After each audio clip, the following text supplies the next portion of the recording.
Un péché, si on prend un vieux terme hébreu, péché, c'est louper sa cible, comme un archer, vous voyez, qui tirerait et qui passerait à côté.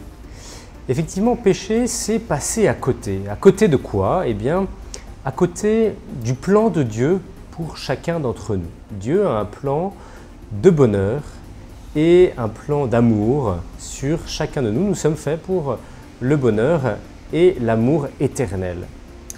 Et l'amour, eh bien, parfois, il peut être bafoué, parfois il peut être refusé.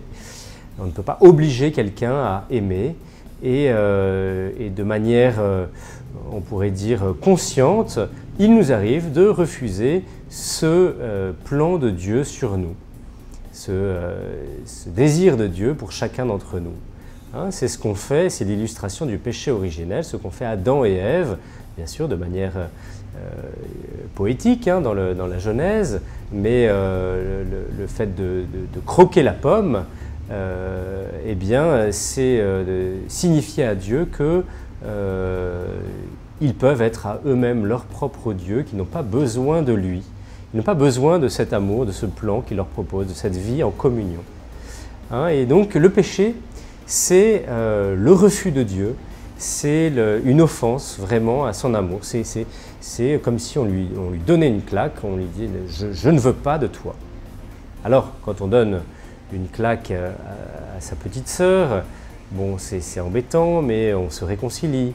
Quand on donne une claque à ses parents, il y a déjà un pas qui est franchi, puisqu'il représente l'autorité, et donc c'est un peu plus grave. Quand on donne une claque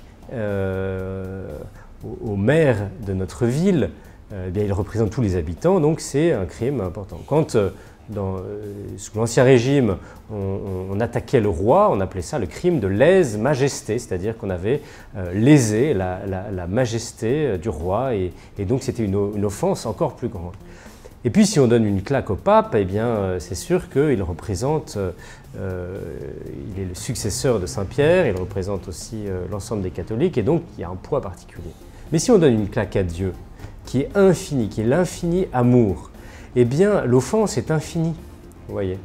Alors il peut y avoir des péchés de plusieurs types, des péchés qui sont graves, qui touchent à une matière grave, qu'on fait vraiment consciemment, en pleine conscience et connaissance, en disant vraiment à Dieu, mais je chasse de ma vie, je ne veux plus te voir.